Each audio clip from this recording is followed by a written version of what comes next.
Doctor Saroj, assistant professor Sanskrit, RD girls college Bharatpur. नीति शतकम का अध्ययन कर रहे हैं हम। नीति शतकम के 54वां श्लोक को हम पढ़ने जा रहे हैं। जाड्यम ह्रीमती गण्यते व्रत शुचौ दम्भ शुचौ कैतवम शूरे निर्घृणिता मुनौ विमतिता दैन्यम प्रियालापिनी तेजस्विन्य अवलिप्तता मुखरता वक्तर शक्ति स्थिरे तत्को नाम गुणो भवेत स गुणी नाम यो दुर्जनई नांकिता। यहाँ पर कवि कह रहे हैं कि सज्जनों की निंदा करना दुष्टों का स्वभाव होता है। इसी भाव को यहाँ पर व्यक्त करते हुए कवि लिखते हैं कि ह्रीमती जो लज्जाशील हैं उनमें जाड्यम मूर्खता गण्यते बताई जाती है। जो लज्जावान रहता है उसको मूर्ख कहा जाता है। व्रत शुचौ जो व्रत से पवित्र हैं उनमें भी दम्भ उनको कह दिया जाता है कि ये पाखंडी हैं। शुचौ शुद्ध आचरण करने वाले व्यक्ति में कैतवम कपट बता दिया जाता है। शूरे शूरवीर में निर्घृणता ये तो निर्दयी है, निर्दयता बता दी जाती है। मुनौ मुनि में विमतिता बुद्धिहीनता बताई जाती है। प्रियालापिनी जो मधुर भाषा में बात करता है उसको दैन्यम दीन कह दिया जाता है। तेजस्विनी यदि कोई तेजस्वी है तो उसमें अवलिप्तता अभिमान बता दिया जाता है। वक्तरी एक अच्छा वक्ता है उसमें मुखरता वाचालता कह दी जाती है। स्थिर पुरुष में अशक्ति ही दुर्बलता बताई जाती है। तत् इस कारण से गुणी नाम गुणी लोगों का सह वह ना को नाम गुणा कौन सा ऐसा गुण भवेत है यह जो दुर्जन ही दुष्ट लोगों के द्वारा न अंकित जो कलंकित नहीं किया जाता है या लांछित नहीं किया जाता है। यहाँ कवि कह रहे हैं कि सज्जनों की निंदा करना दुष्टों का स्वभाव होता है। वे उनके किसी भी गुण की प्रशंसा को कर ही नहीं सकते हैं, ना ही प्रशंसा सहन कर सकते हैं। वे लज्जाशील व्यक्ति को मूर्ख बताते हैं, व्रतों से पवित्र व्यक्ति को पाखंडी तथा शुद्ध चरित्र वाले व्यक्ति को कपटी बताते हैं। वे वीर योद्धा में निर्दयता, मुनि में बुद्धिहीनता तथा मधुरवासी में दीनता आरोपित करते हैं। दुष्टों को तेजस्वी में अभिमान नजर आता है, कुशल वक्ता में वाचालता और स्थिर व्यक्ति में निर्बलता ही दिखाई देती है। गुणी लोगों का ऐसा कौन सा गुण है जिसे दुर्जन लोग दोष नहीं बताते। दुर्जनों की निंदा प्रवृत्ति गुणी लोगों के प्रत्येक गुण को लांछित कर देती है।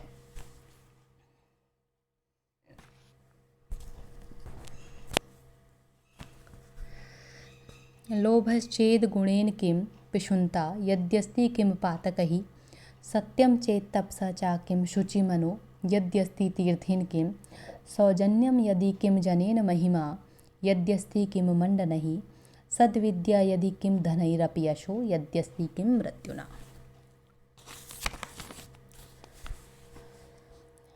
कवि भर्तृहरि इसमें कुछ त्याज्य दुर्गुणों की चर्चा कर रहे हैं और ग्राह्य गुणों का विवेचन कर रहे हैं।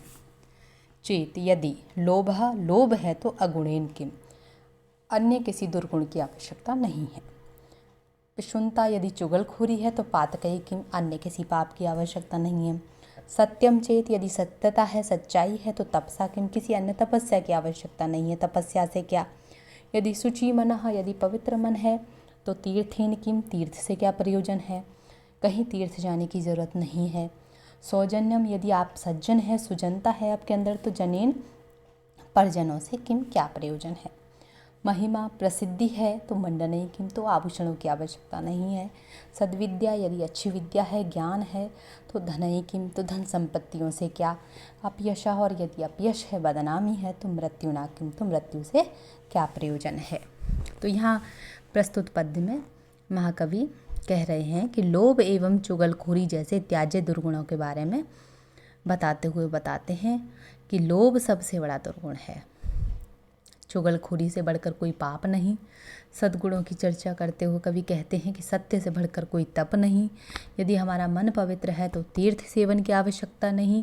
यदि मनुष्य में सज्जनता है तो उसे परिजनों की आवश्यकता नहीं। उसका सद्व्यवहार सर्वत्र सहायता करता है।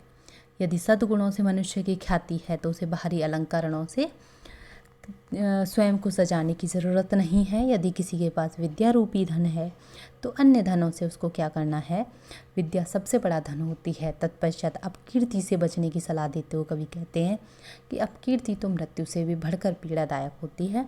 लोभ, पर निंदा तथा अपयशकारक आचरण से हमें दूर रहना चाहिए।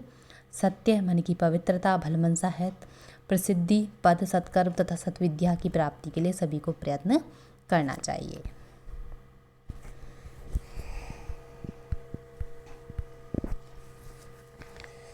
शशि दिवस धूसरो गलित यौवना कामिनी सरो विगत वारिजम मुखम अनक्षरम स्वाकृते प्रभुर्धन परायणः सतत दुर्गतः सज्जनः निरपांगणगतः खलो मनसी सप्त शल्यानि में।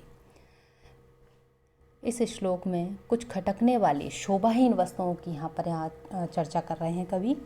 कहते हैं दिवस धूसरः, दिन में फीका पड़ा हुआ शशि चंद्रमा, और गलित यौवना, ढले हुए यौवन वाली कामिनी स्त्री, विगत वारिजम, कमल से रहित सरह तालाब, स्वाकृते, सुंदर आकृति वाले मनुष्य का, अनक्षरम, विद्या से रहित, मुखम, मुख, धन परायणः, धन का लोभी, प्रभु स्वामी, सतत दुर्गतः, सदा विपत्तिग्रस्त, सज्जनः, सज्जन व्यक्ति, भला व्यक्ति, निरपांगणगतः, राजसभा में पहुंचा हुआ खलह, दुष्ट व्यक्ति, में मेरे मनसः, हृदय के, सप्तशल्यानि, ये 7 कांटे हैं।